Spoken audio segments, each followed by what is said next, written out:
Let us now take a second measurement of the water, of the temperature of the water. So requesting participants, whichever method used in the first instance to gauge the temperature of the water, so whether it was by use of a thermometer or whether it was just by dipping your finger, having a feel of the temperature, or perhaps even by taking a sip. Let us use the same method once again, and let us gauge the temperature of the water and see whether it has increased. So for this round of power manifestation, we were looking for an increase, affecting the temperature of the water by increasing the temperature of the water in the container in front of us. So now requesting participants, let us know, after you make the second measurement, let us know how you went. And also participants on Facebook, if you have taken part in this manifestation, then please do let us know. So just take a moment and share with us. And if you share with us the experience, so what you have gone through in this power manifestation, anything that you experience, do let us know. And all the participants on YouTube also, I think we missed last time for the third reading. So this was sharing from this tech. So yes, thank you, Ma, for manifesting and sharing this power manifestation of the third eye. And also, if you are still there, join us. You can also start repeating your this round of power manifestation, changing the temperature of the water. If you have already taken the initial measurement, you can go ahead and share the second measurement and how you went throughout the this power manifestation itself.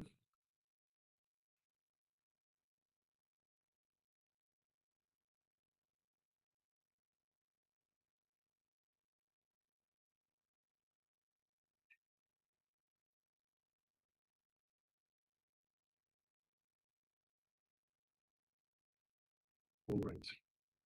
So if you're still sharing, please go ahead. We will have a look at the results in a little while. Meanwhile, let's now get ready for the next segment in our program for today, which is once again a revelation by the Supreme Pontiff of Hinduism. It is on quantum spirituality. So requesting all participants, let us sit comfortably with the head, neck, and spine in a straight line, and come to the space of listening. Bring your full awareness as the Supreme Pontiff of Hinduism makes these revelations on quantum spirituality. Let us begin. We'll start with a small story.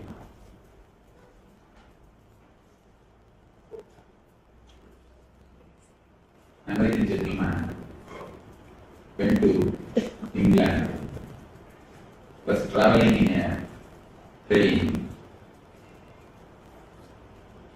along with a British gentleman and a lady. Lady had a pet dog which was running all over and creating a lot of trouble. Suddenly the dog jumped on an American guy and hissed. Lady, instead of asking sorry or apologizing, she started petting the dog who you have some serious problem or you need to be attended, something has to be done, I will take care of you. After 10 minutes, again the dog jumped on the American guy. And now you know what you would have done.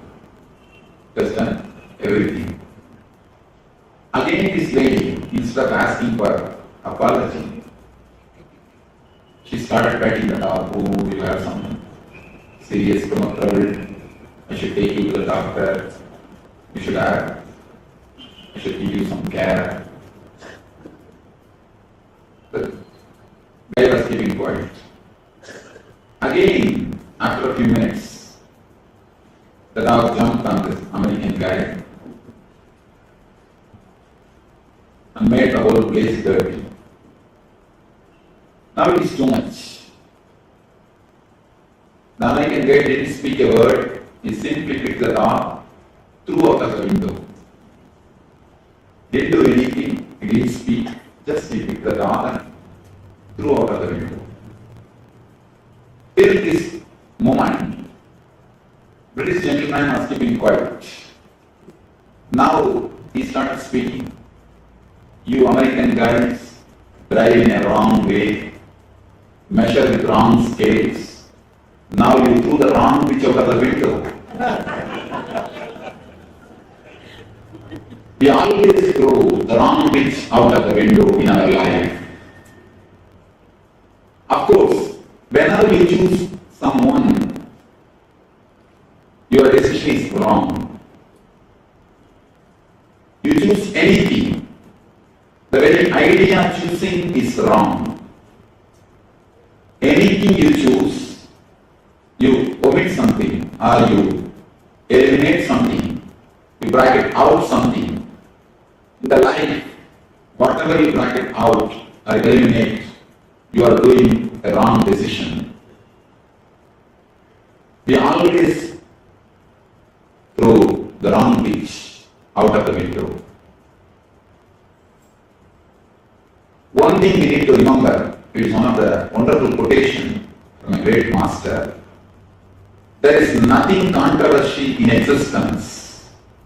If you feel something is contradicting the other things, if you feel there is a controversy, only one thing you need to understand, you have not got the link.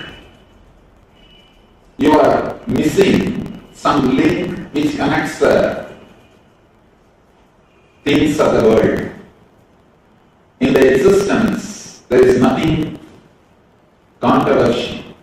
Everything complements the other things. In existence, whenever you choose something for something or something against something, you take a wrong decision. In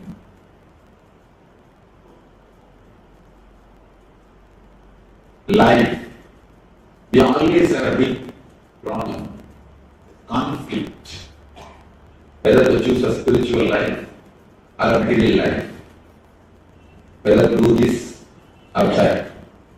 We always have a conflict. There is a small incident which has actually happened and it continues to happen. I have seen many people doing the same thing. People come to me and ask me, Swamiji, should I stay in the ashram for a few days? If I tell them, all right, please stay and enjoy the atmosphere, immediately they will give all the reasons why they should not stay. Immediately they will start, no, Swamiji, I have this work, I have that work. If I say, all right, don't stay, you can go and carry on, do your work. Immediately they will give you all the reasons. No, then I will miss all this atmosphere, then I will miss everything. I have always seen, if you give any decision, immediately your mind, other part of your mind, is ready to support the other side. The whole life, we live in dilemmas. If you choose some one part, always the other part is waiting. If you choose this, then you start thinking, oh, I missed that. If you choose that, you start thinking, I missed this. Before the idea of quantum, in science also, there was a big clash between the matter and energy. It is the idea of quantum which solved the problem of matter and energy. Every time the scientists, people who work in the physics field, they always thought matter is something different from energy. Later on, one group of scientists, one sect, I can call it a one sect. We always think only in religion there is sex. In spirituality things are only in the spirituality there is sex. You do not know. If you go a little deep, you will understand. Among the scientists also a lot of sex, and among understand an important thing. Even among scientists, lot of prejudice and superstitions do exist. They start with their own ideas. To conclude their ideas, they create theory or hypothesis. They collect the data which supports the theory. So one set of physics people are thinking, they started claiming energy and matter both exist. Only the time and space difference. In different time and different space, the same particle is energy. And in different time and different space, the same particle is matter. Next came another group. They started claiming, no, there is no space gap. At one time, it's a matter, in another time, it's an energy, no space gap. Then came the third group, started declaring, there is no time gap. Neither space nor time, there is no time gap. In every moment, at any given moment, the same particle is matter and same particle is energy. Now the new theory is getting developed. They say there is a space called singularity beyond matter and energy, where our concept, our logic, our words are not able to penetrate. They call that space as a singularity. After the word quantum came into existence, after the idea came into existence, the conflict between the energy and matter is solved. The idea, energy and matter, is expressed in a much better way, in a much more beautiful way. Same way, in the spirituality also, we can remove the conflicts, we can remove the contradictions, we can go beyond the conflicts and contradictions. As long as there are conflict and contradictions, be very clear, we have not entered into the zone of spirituality. We are only living in the zone of intellect. The moment you enter into the spiritual zone, all the conflicts, all the controversies, it simply disappears. As long as the conflict and controversy is there, you can be sure you are playing with words. Playing with words is a dangerous game. You can be playing with words, you can never understand the truth. When you play with words, only half truth is expressed. Half truth is much worse than a lie. Whenever we play with words, we create conflicts. When you really go into the experience or spirituality, conflicts simply disappear. As long as you play with words, there is every chance of misunderstanding. Small story. One lady was trying to fit herself in a new fur coat. She was standing in front of a mirror, seeing how it looks on her. Her daughter, small girl, she started telling, Mom, don't you feel how much the poor animal has to suffer for the fur coat? Immediately she shouted, what? How dare you talk about your dad like this? Doctor is mentioning about the animal. Mom understands. In the other way, doctor is talking about the animal which is supposed to give the fur. Mom is understanding. She understands about the person who is supposed to pay for the goat. With words, there is more chance of misunderstanding than understanding. With words, you continuously create more and more and more conflicts. One person asked Swamiji, should I take up a spiritual life or material life? Actually, if you look a little deep, there is no two different life. There is no two different life. As long as you feel there is two different life, you are not living the real life. You are only living with mere words. You are only playing with mere words. A small idea which you need to understand. After I express this idea, I wanted any questions from audience because this is a wonderful idea to be understood. Just by a clear understanding, it can become experience. There are few ideas. Just by a simple understanding, it can become experience. A normal so-called life, a normal living from incident to incident, from past to future. You can think this as a horizontal line, continuously thinking, planning, working, continuously thinking, planning, working. The life moves. This you may take it as a horizontal line.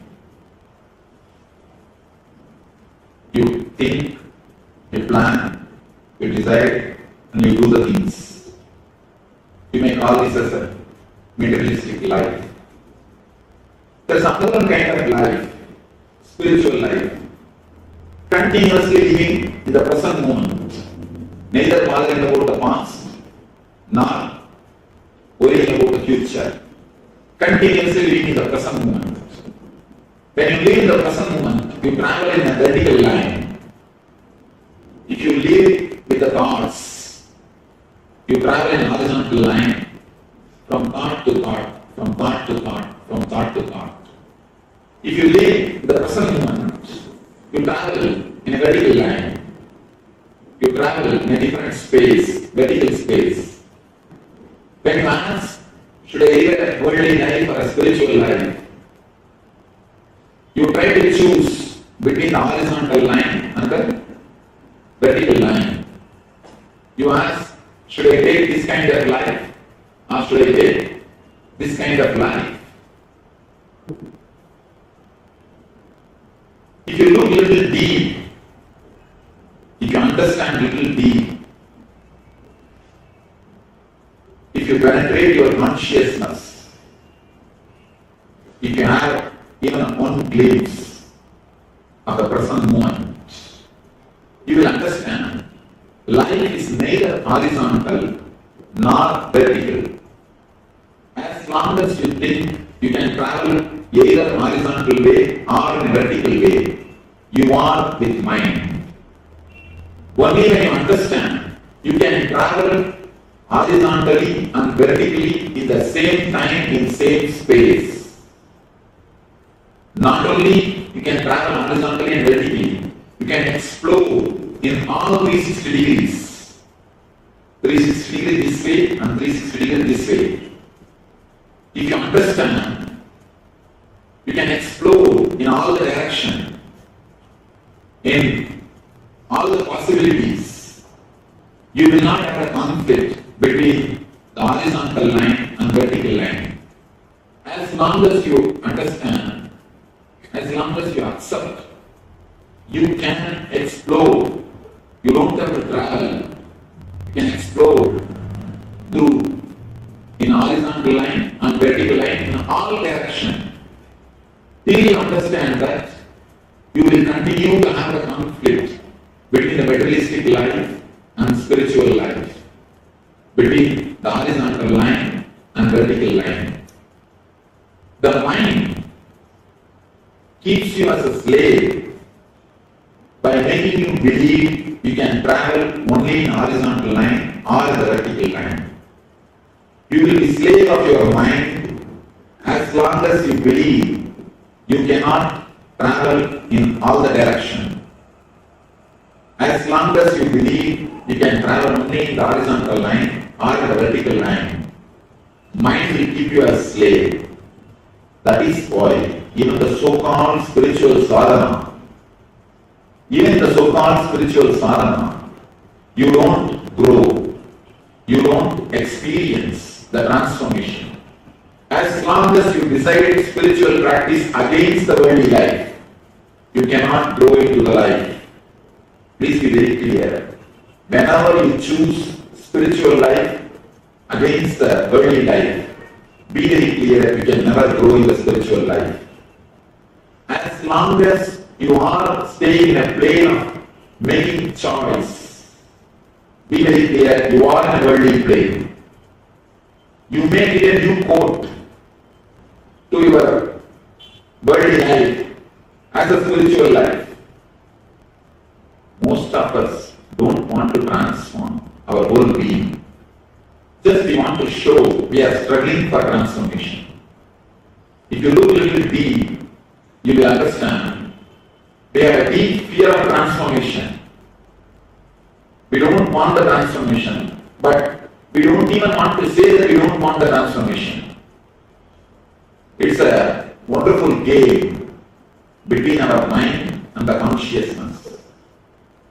You are kept as a slave as long as you believe you can travel only in the horizontal direction or in the vertical direction. The moment you understand, you start believing, you start having trust in your being, you can travel in horizontal direction and vertical direction simultaneously without the gap of space and time.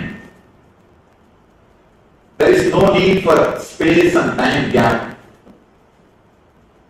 If you think, if you travel in horizontal, you can't travel in vertical. Naturally, you will share your life. Some portion for spirituality and some portion for worldly life. That's what I call holiday religion. Holiday religion. In holidays, we go to some discourse, a little bit of meditation, some puja, some ritual.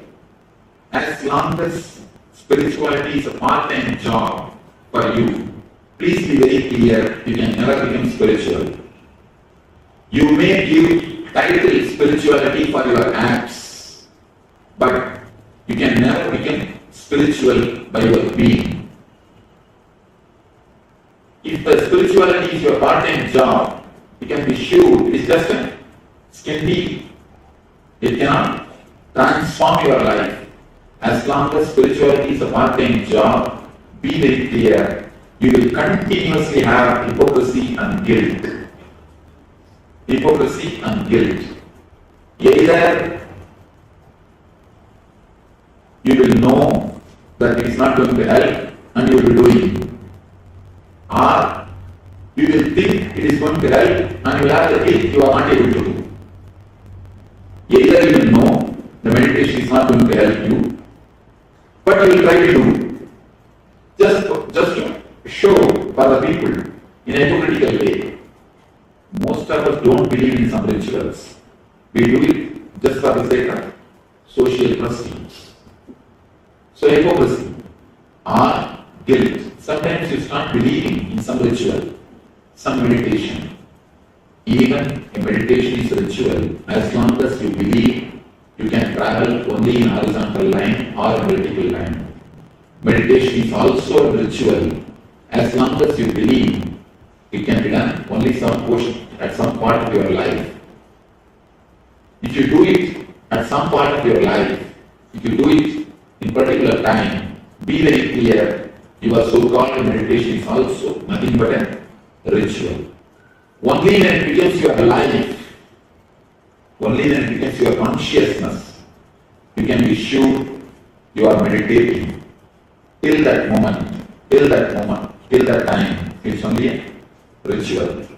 Either you will have a hypocrisy, or if you start believing the meditation or a ritual, you will have a deep guilt, you are not able to do it continuously.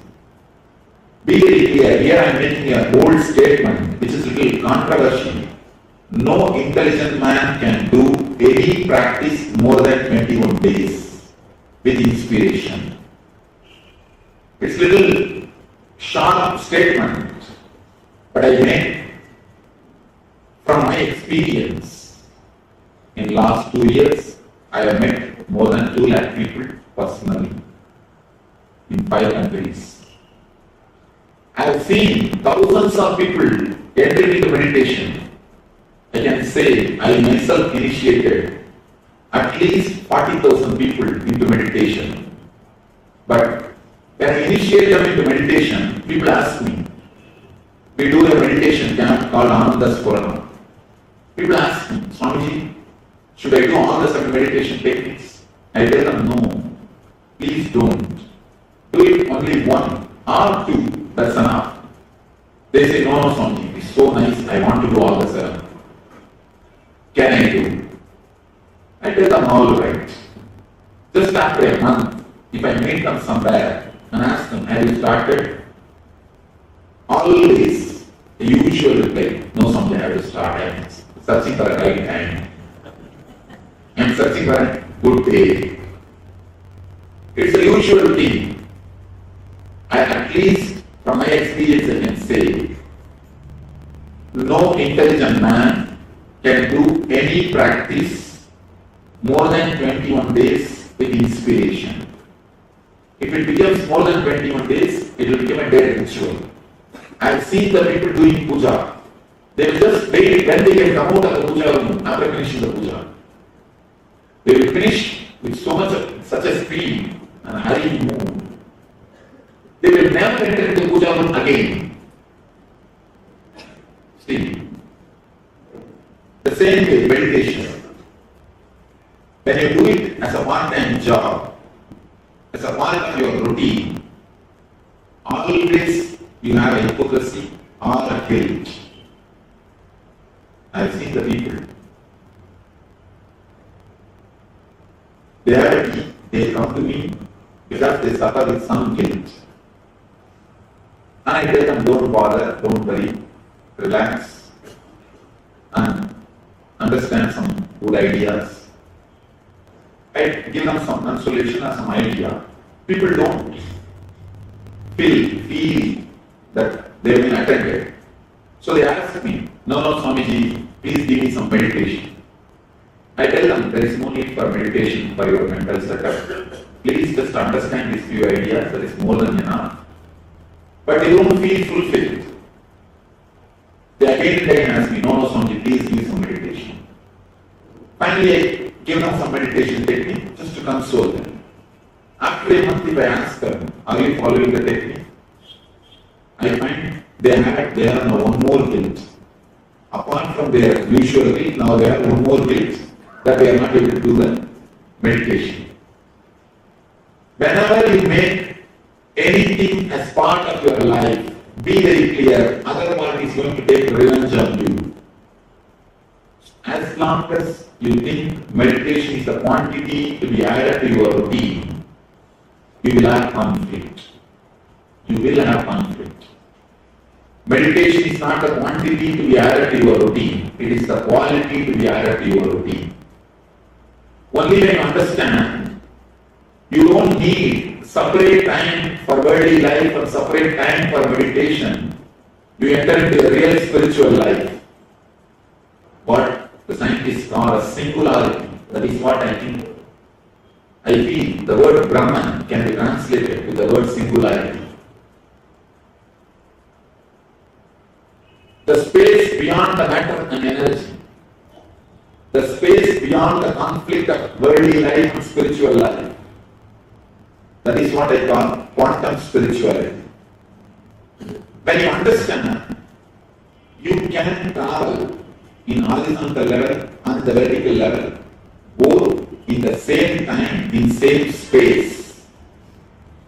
Little difficult concept to understand.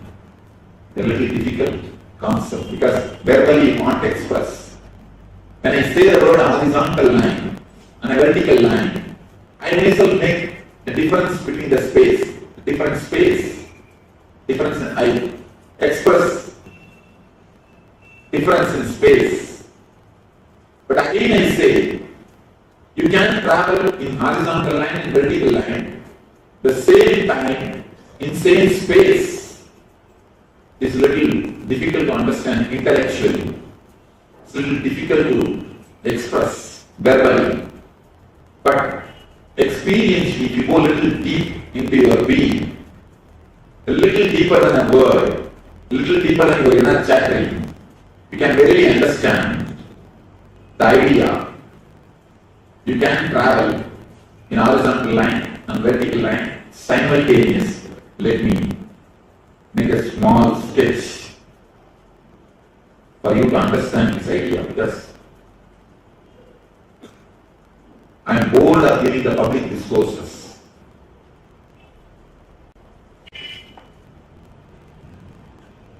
As long as you think you can travel only in the worldly life, you go in the horizontal line. As long as you think you can travel only in the spiritual life, you travel in the vertical line. You escape to Himalayas, or you go to Vipassana, you do only the techniques. As long as you travel in the horizontal line, you just plan for your life, work, and go to the success or the result. Horizontal line and vertical line. Whether you travel in horizontal line or vertical line, you are under control of mind. But only when you understand you can travel in all these directions simultaneously, you can explode in all the directions at a time. You go beyond mind. You go beyond mind.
Yes, Nithyananda, all of you. Yes, Nithyananda, all of you. So, the quantum is spirituality. If you think you are if you are traveling only in horizontal line, you are material, and if you are traveling in the vertical line, you are spiritual. But only if you, even if you think that you are traveling in both the lines, that is also not complete truth. Only when you travel in multiple dimensions, then you are having the spiritual quantum is spiritual. You are living that quantum is spirituality. Whether whether you are traveling in horizontal line or vertical line, you are living you are not living a spiritual life. Only when you live in the various dimensions, we live a spiritual life, the quantum spirituality.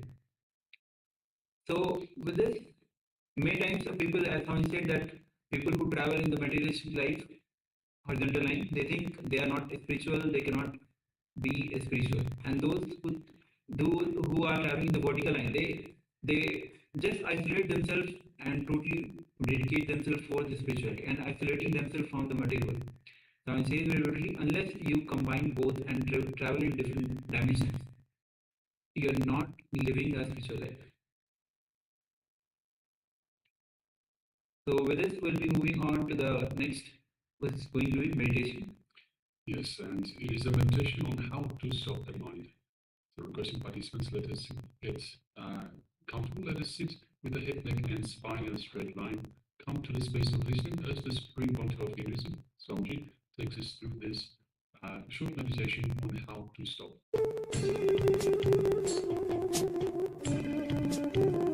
Sit straight. Close your eyes.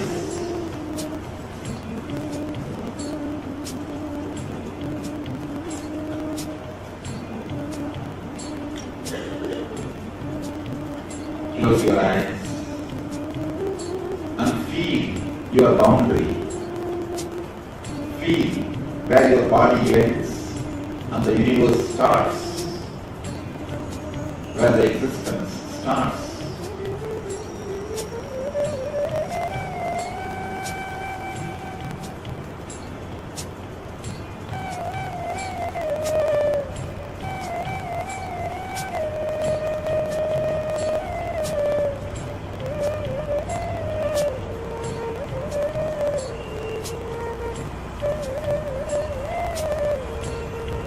Just feel your boundary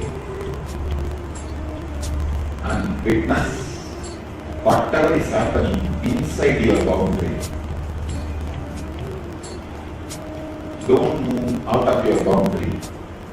Drop whatever you see and you heard. Just be inside your boundary, inside your body.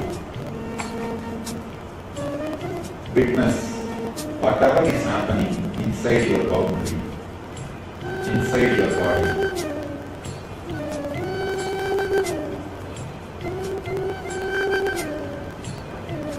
Witness deeply, you are witnessing. Witness the witness.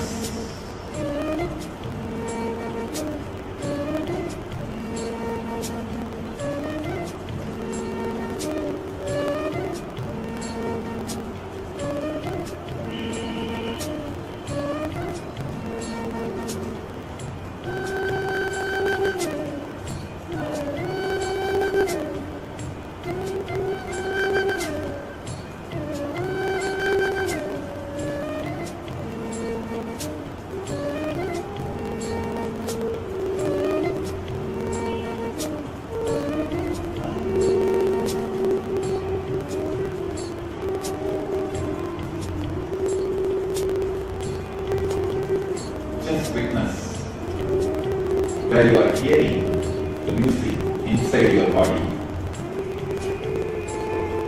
What is happening inside your boundary?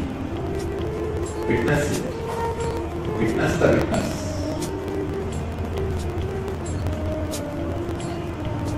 Come down to this present moment. Be here and now.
Just be here and now.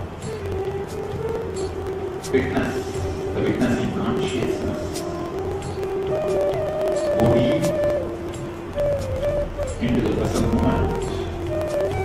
Penetrate the present moment.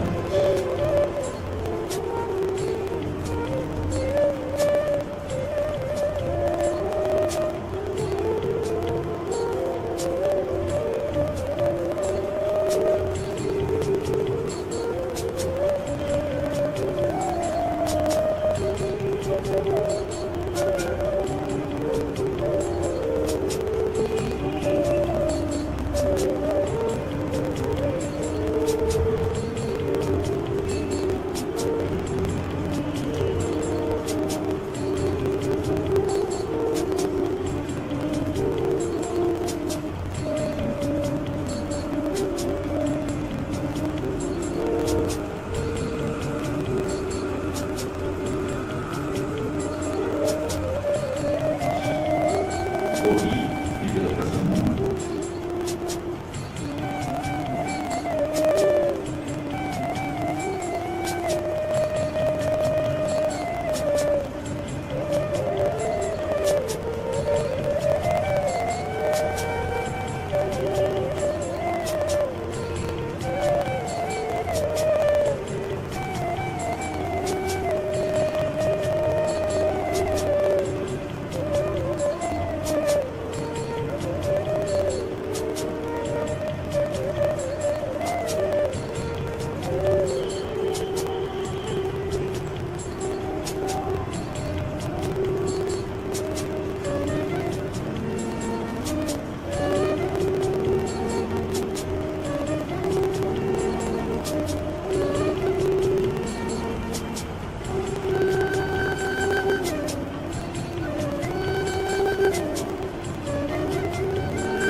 Inside your boundary.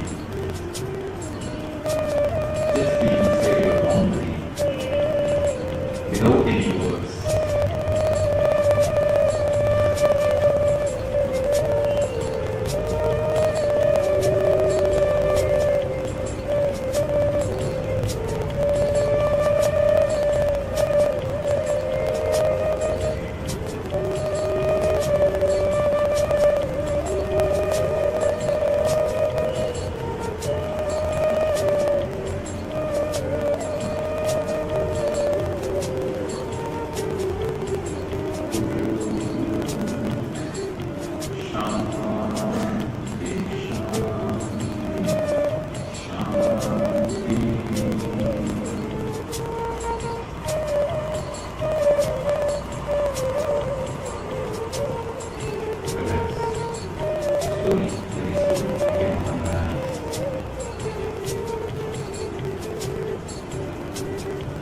Trust yourself that you can live in the present moment. That is the greatest trust. That is the greatest transformation which you can create in your being. So,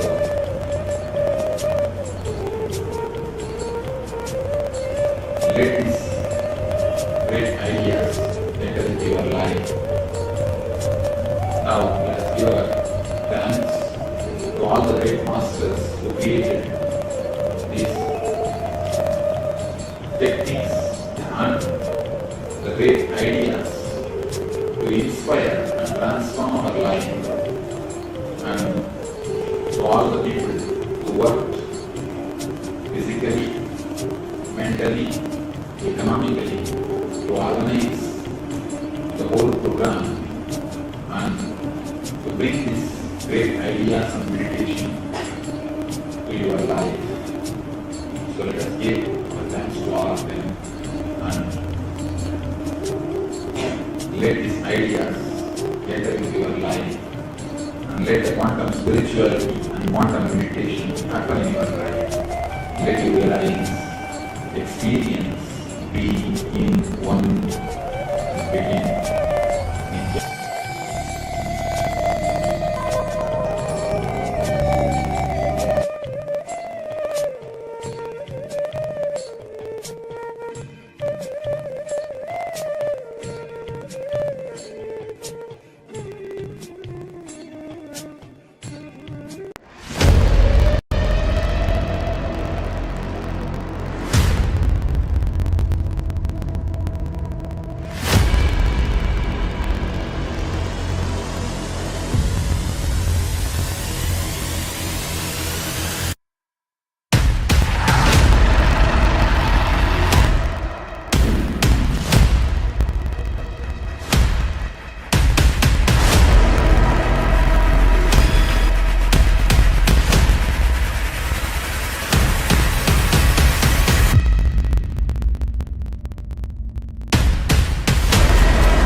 Yes, Nithyananda, all of you.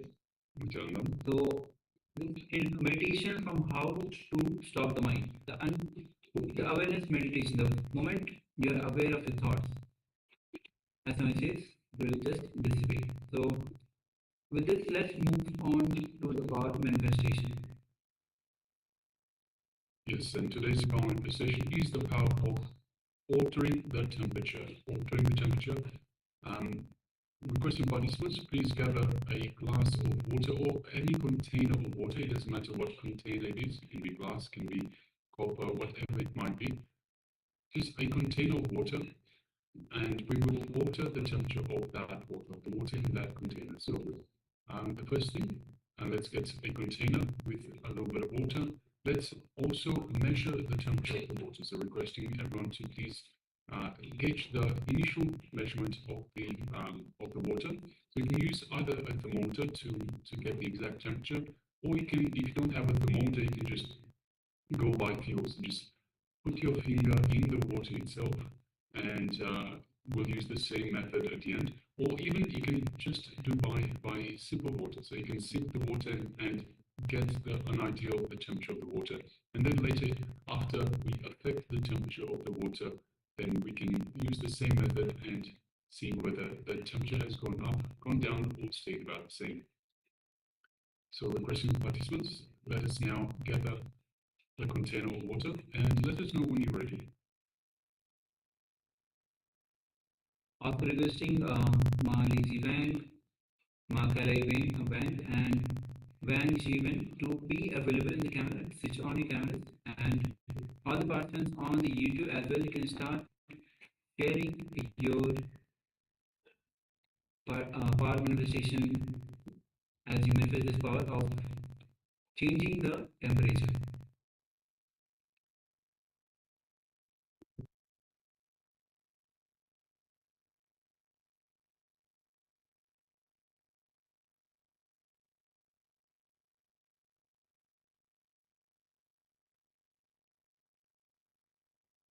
Right, so if you've already got the container of water in front of you, let us now sit comfortably with the head, neck, and spine in a straight line.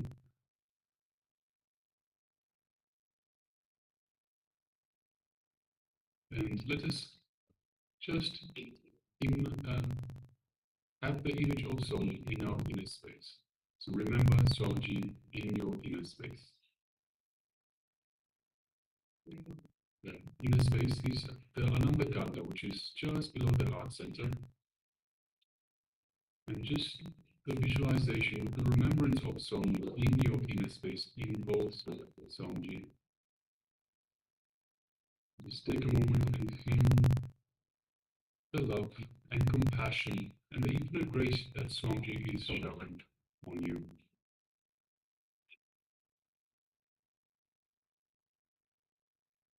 Take a moment and feel the space of oneness with Swamiji in your inner space, as his superconscious energy is permeating your entire body, from head to toe.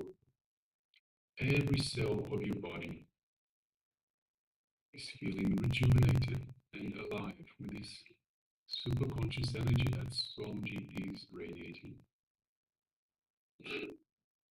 Unclutched from any external thoughts, worries, emotions.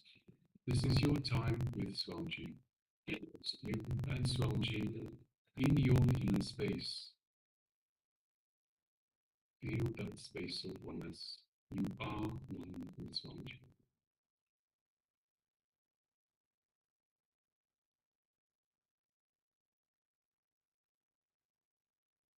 Now, from this space of oneness, let us move our gaze just gently to the third eye. And through the third eye, look into Swamiji's third eye. And as you do so, feel a connection being made. An energetic connection.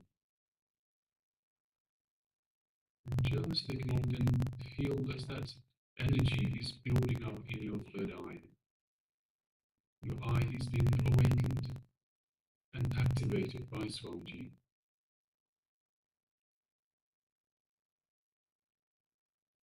Now let us make a strong intention, strong declaration